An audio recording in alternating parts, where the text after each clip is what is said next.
வித்யா, சொல்லுங்கம்மா. முருங்கைக்காய் ஒரு 10 முருங்கைக்காய் இருக்கு. சரிங்கம்மா.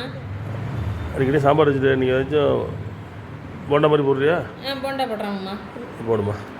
வணக்கம், எல்லாம் நல்லா இருக்கீங்களா? நாங்கள் நல்லாயிருக்கோம்.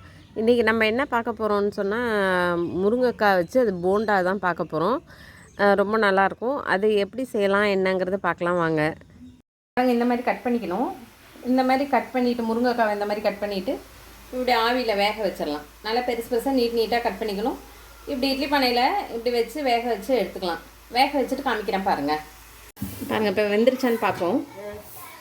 நல்லா வெந்துருச்சு.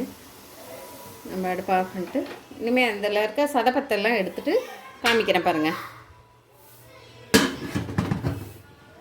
இப்போ முருங்கைக்காய் போண்டாவுக்கு தேவையான பொருட்கள் என்னென்னு பார்ப்போம்.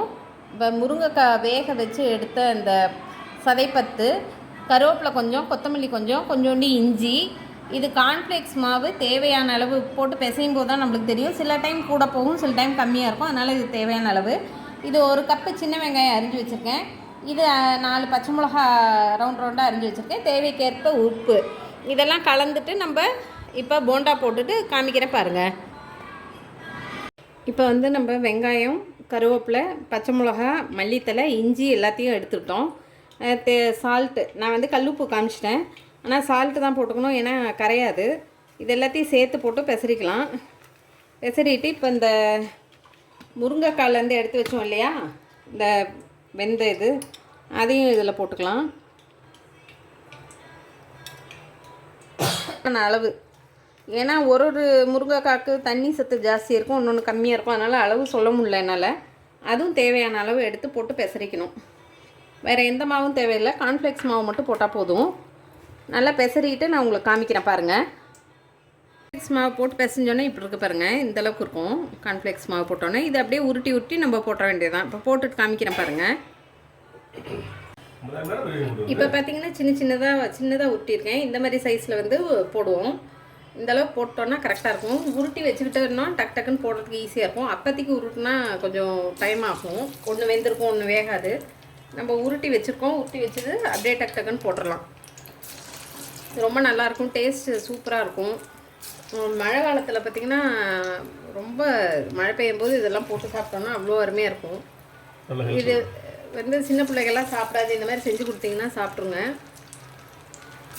ஆமாம், இது எங்கள் மாமனாருக்கு ரொம்ப பிடிச்ச பலகாரம். இதை ஃபுல்லாக எடுத்துகிட்டு காமிக்கிறேன் பாருங்கள். பார்த்திங்கன்னா மீடியம் ஃப்ளேமில் தான் வச்சு பொரிக்கணும். ஏன்னா கொஞ்சம் கூட வச்சோன்னா இது அப்படியே இது கார்ன்ஃப்ளேக்ஸ் மாவு, இந்த முருங்கைக்காய் இதெல்லாமே கலர் சீக்கிரம் மேலே வெந்த மாதிரி இருக்கும், உள்ளுக்குள்ளே பார்த்திங்கன்னா வேகாது.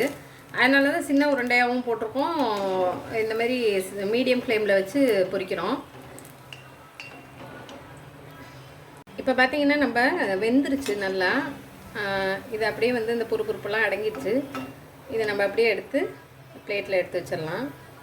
பாருங்கள், பிளேட்டில் எடுத்து வச்சிட்டோன்னா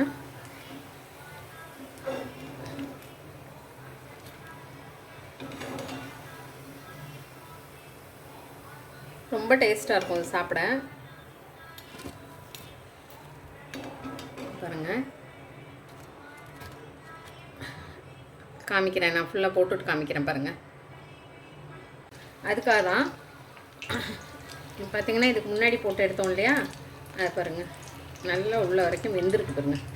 எப்படி வெந்திருக்கு பாருங்கள். நல்லா டேஸ்ட்டு சூப்பராக இருக்கும் இது. இப்போ பார்த்திங்கன்னா நம்ம நல்லா பொறுப்பெல்லாம் அடங்கிடுச்சு. இப்போ நம்ம எடுத்து வச்சிடலாம்.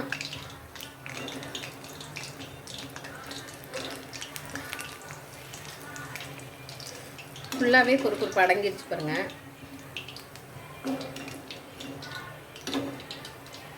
இப்போ பார்த்திங்கன்னா இந்த முருங்கைக்காய் போண்டா முடிஞ்சிருச்சு. ரொம்ப நல்லாயிருக்கும் டேஸ்ட்டு. இது குழந்தைகளுக்கெல்லாம் வீட்டில் செஞ்சு கொடுத்து பாருங்கள். வீட்டில் செஞ்சு இருக்க எல்லாருக்கும் செஞ்சு கொடுங்க. செஞ்சு பார்த்துட்டு எனக்கு கமெண்ட் பண்ணுங்கள் எப்படி இருக்குன்னு சொல்லிட்டு. இவ்வளோ நேரம் இந்த வீடியோவை பார்த்ததுக்கு ரொம்ப நன்றி. சப்ஸ்கிரைப் பண்ணவங்களுக்கு நன்றி. சப்ஸ்கிரைப் பண்ணாதவங்க சப்ஸ்கிரைப் பண்ணுங்கள். தேங்க்யூ.